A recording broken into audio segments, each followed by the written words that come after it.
அனைவருக்கும் வணக்கம்.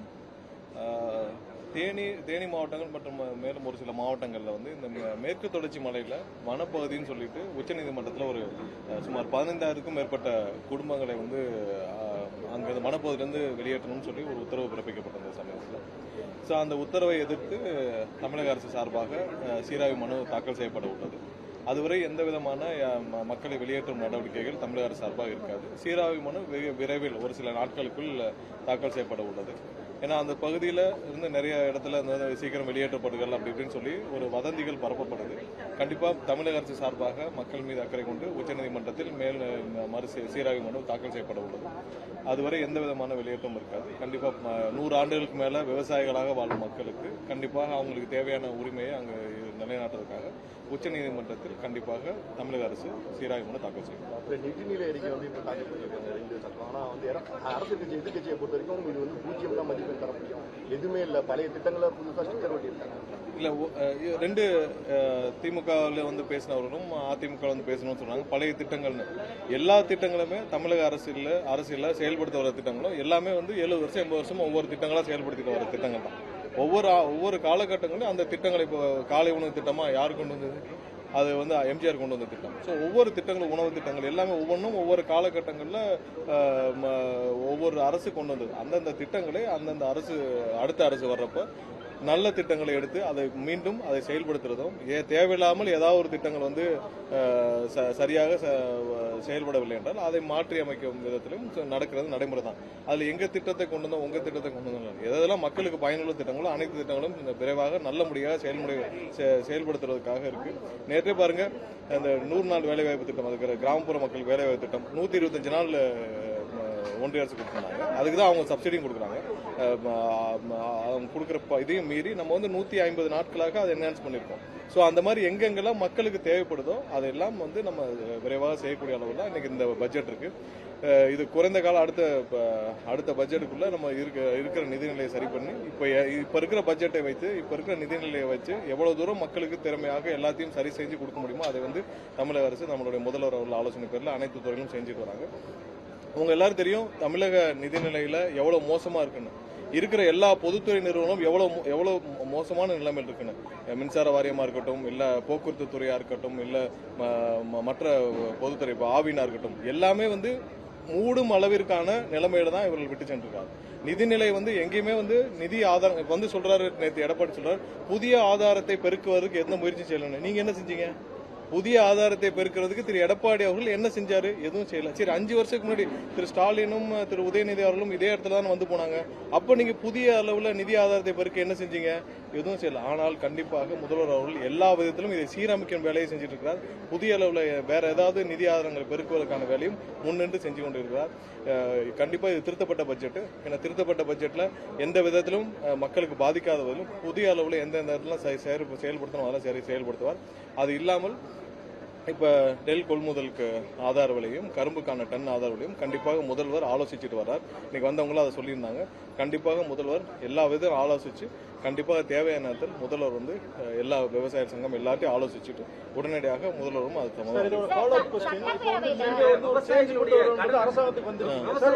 கடன் அனைத்தையும் ரத்து செய்யணும்ன்ற ஒரு கோரிக்கை விவசாயிகள் மத்தியில் இன்னைக்கு அது இல்லைன்னு சொல்லி மீண்டும் விவசாயிகள் பேசுறாங்க. அதை எப்படி விவசாய கடன் விஷயம் தெளிவாக கூறப்பட்டுச்சு. ஏன்னா முதல் கட்டமாக விவசாயிகளுக்கு தள்ளுபடி செய்யப்பட்டது. அதுக்கப்புறம் நிறைய விவசாய சங்கங்கள் தான் அந்த கோரிக்கையை ஏற்று மேலும் வந்து விவசாயிகளுக்கு 75,000 வரை முழுவதுமாக தள்ளுபடியும் அதுக்கு மேலும் வந்து எவ்வளவு தள்ளுபடின்னு சொல்லி கொடுத்திருக்காங்க. மொத்தம் 14 லட்சத்துக்கு மேற்பட்ட விவசாயிகள் பயனடைஞ்சிருக்காங்க. மொத்தம் 5,600 கோடி அளவுக்கு வந்து பணமும் நிதியும் விடுவிக்கப்பட்டுச்சு. இருக்கிற நிதிநிலையில நாங்க திரும்ப இருக்கிற நிதிநிலையில இருக்கிற ஆதாரங்களை வைத்து எவ்வளவு தூரம் மக்களுக்கு பயனளிக்க முடியுமோ அதையெல்லாம் முதல்வர் செய்திருக்கிறார். கண்டிப்பா இன்னும் வர்ற காலங்களில் மக்களுக்கான அனைத்து செயல்பாடும் சிறப்பாக இருக்கும். ஏன்னா இப்போ அந்த தங்க மோதிரமாக இருக்கட்டும், தாலிக்கு தங்கமாக இருக்கட்டும், ஏன்னா இதெல்லாம் வந்து ஒரு நல்ல திட்டம், பல ஏழை பெண்களுக்கு பயனளிக்கும் திட்டம். அதெல்லாம் முன்னாடி இல்லாமல் இருந்துச்சு, அதெல்லாம் திரும்ப செயல்படுத்தி கூட ஒரு பட்டு புடவையும் கொடுத்து ஏன்னா இன்னைக்கு ஒரு தங்கம் வாங்கி ஒருத்தர் திருமணம் செய்யணும்னா நடக்காத காலம். இன்னைக்கு தங்கம் விற்கிற இல்லை. ஸோ இதில் அரசு கண்டிப்பாக பெண்களுக்கு அவங்களுக்கு தேவையான விஷயத்தில் எந்த இடத்துல உதவி செய்ய முடியுமோ கண்டிப்பாக அரசு எல்லா இடத்துலையும் கவனம் செஞ்சு முதல்வர் ஒவ்வொரு இடத்துலையும் செயல்படுத்திட்டு வர்றார். கண்டிப்பாா அப்படிதான் இருக்கும். சட்டப்பேரவையில முதலமைச்சரை புகழ்ந்து பேச வேணாம்னு சொல்லி அமைச்சர்களை சொல்றாரு. இந்த செயல்பாடு எப்படி பாக்குறீங்க? குறிப்பா அந்த மாதிரி அதாவது புகழ்ந்து பேசினா எதிர்ப்பு தெரிவிக்கிறாங்க. உடனே சபாநாயகருமே வந்து சபாநாயகர் என்ன சொல்லியிருந்தார், இதுல ஏதாவது தேவையில்லாமல் இருந்தால் நீக்குவேன்னு சொல்லி எந்த பேரத்திலும் சபாநாயகர் எதிர்ப்புலாம் தெரிவிக்கவில்லை. இல்ல எதிர்ப்புலாம் தெரிவிக்கல, தவறான தகவல். எதிர்ப்புலாம் தெரிவிக்கவில்லை. அவர் வந்து ஏதாவது அவர்களுக்கு ஆட்சேபிக்கும் கருத்துகள் இருந்தால் அதை நீக்கிறோம்னு சொல்லியிருக்கிறாரு. அதுல எந்த ஆட்சேபிக்க வேண்டிய கருத்தும் இல்லையா. அவர்கள் வந்து கண்டிப்பாக தமிழக மக்கள் யாருக்கு முதல்வருக்கு எப்படி எந்த நம்பிக்கையில் வாக்களிச்சார்களோ அந்த நம்பிக்கையை அங்க சொல்றாங்க. அதுல இருந்து தப்பு இல்லையா. இன்னைக்கு தமிழக மக்களோட மொத்த நம்பிக்கையா இருக்கிற முதல்வர் அண்ணன் விஜய் அவர்களை பற்றி அவர் ஏன் வாக்களிச்சாருன்னு சொல்றாரு, எந்த நம்பிக்கையில் வாக்களிச்சாருன்னு சொல்றாங்க. அதை சுட்டிக்காட்டல ஒன்றும் தவறு இல்லையா. இன்னைக்கு ஏழை எளிய ஒரு சென்னைக்கே வராத பலர் வந்து இன்னைக்கு அமைச்சராகி இருக்கிறாங்க. இன்னைக்கு ஒட்டுமொத்த எப்படி வந்து எம்ஜிஆர் காலத்துல கடைக்கோடி இருக்கிற தமிழகத்தில் இருக்க ஒருத்தரை கொண்டு வந்து ஒரே நாள்ல எம்எல்ஏ ஆக்கி மந்திரி ஆக்கி அனைவருக்கும் ஒரு பிரதிநிதித்துவம் கொடுத்திருப்பார். எம்ஜிஆர் காலத்தில் நடந்திருக்கும். அதுக்கடுத்து இன்னைக்கு தான் நடந்திருக்கும். யாருக்கும் எந்த நேரத்திலும் தகுதியான நபருக்கு எல்லா பிரதிநிதித்துவம் கொடுத்து யார் வேண்டாலும் எந்த இடத்திலும் கொண்டு உட்கார வைக்கணும்னா அண்ணன் விஜயால முடியும். சோ அதை சொல்லுவதில் தப்பே கிடையாது. அதை கேட்கறதுக்கு அவங்களுக்கு கஷ்டமா இருக்குன்னா நம்ம ஒண்ணும் செய்ய முடியும். மிதிவண்டி, லேப்டாப், இந்த திட்டங்கள்லாம் ஏற்கனவே இருந்த திட்டங்கள். இதற்கு வெற்றி பேரை மட்டும் ஆட் பண்ணிருக்கீங்க அப்படின்னு ஒரு குற்றச்சாட்டு இருக்கு. நிறைய பொதுவான பெயர்களில் நம்ம வைக்க வேண்டிய மட்டும் தான் நம்மளுடைய நோக்கம். ஏன்னா பொதுவான பெயர்களில் வைக்க வேண்டியதுதான். நிறைய இடத்துல அவங்களுடைய சொந்த பெயர்கள், அவருடைய பெயர்களில் வைக்க வேண்டியதெல்லாம் இது மக்களுக்கு தேவையில்லாத குழப்பத்தை வருது. பொதுவான பெயர்களில் வைக்க வேண்டும். அதுல ஒரு சில செயல்பாடுகளும் மாறி இருக்கும். அதெல்லாம் சேர்த்து தான் இன்னைக்கு பண்ணிருக்கோம். தேர்தலுக்கு முன்பாக பொதுவான பெயர்கள் கிடையாது. இப்போ நீங்க சொல்லுங்க சார், சிஎம் பிரேக்ஃபாஸ்ட் ஸ்கீம் வந்து நீங்க சொல்லுங்க.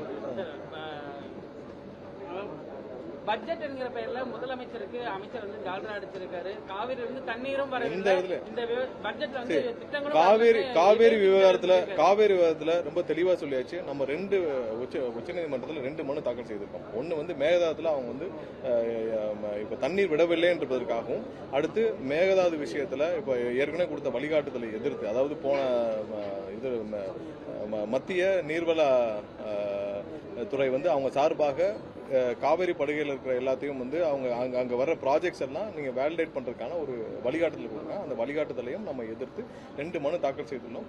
நம்மளுடைய உரிமைகளை மீட்கிறதுக்காக நம்ம எல்லா வேலையும் செய்வோம். கண்டிப்பா அதுக்கான எந்த டிலே இல்லாம நம்ம வந்து நிதிநிலை அறிக்கை பொறுத்தவரைக்கும் இதுல வந்து எல்லாரும் வீட்டுல வந்து எல்லா லேடிஸும் அந்த நிதிநிலை அறிக்கையை நேரலை வந்து பார்த்தாங்க.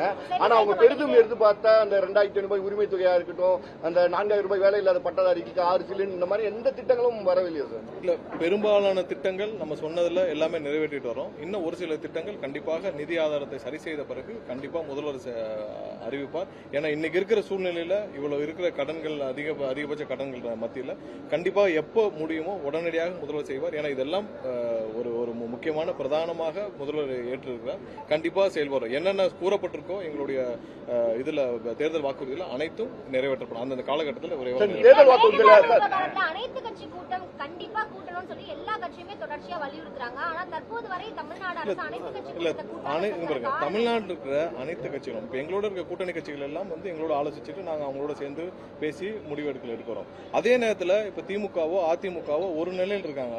அவங்க வந்து அவங்களுடைய சொந்த நிலைப்பாட்டில் இருக்காங்க.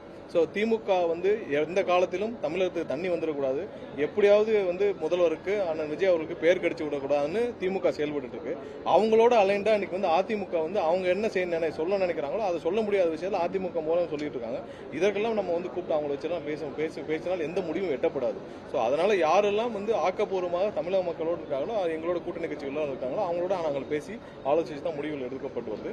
அதன் முடிவுகள் அடிப்படையில் தான் இப்போ வந்து ஏற்கனவே சட்டசபையில் எல்லா கட்சியில வச்சுதானே ஒரு மனதாக தீர்மானம் நிறைவேற்றிருக்கு. ஸோ அவங்களை திருப்திப்படுத்துறதுக்காக திமுகவையும் அதிமுகவும் திருப்திப்படுத்துறதுக்காக நம்ம கூப்பிட்டுலாம் வந்து பேசிட்டு இருக்க முடியாது.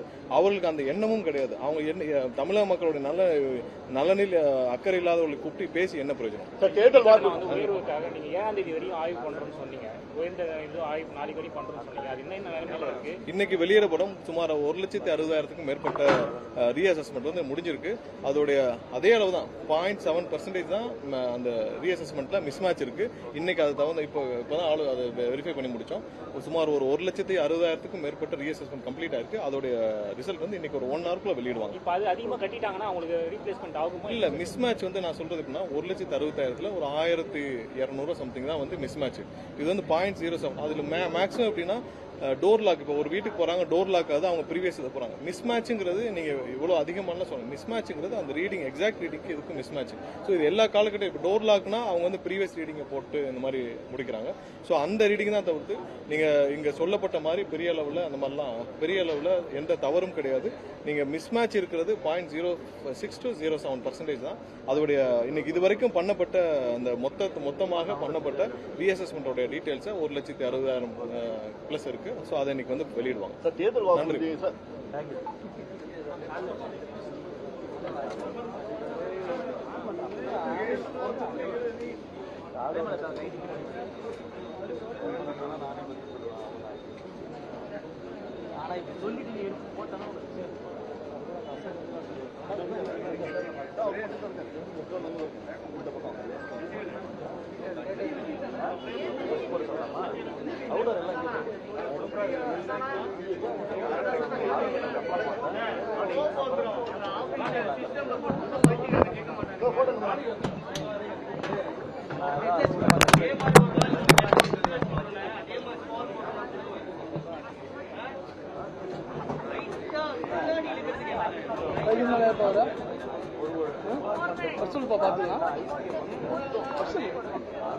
குண்டு நிறைய இருக்குது.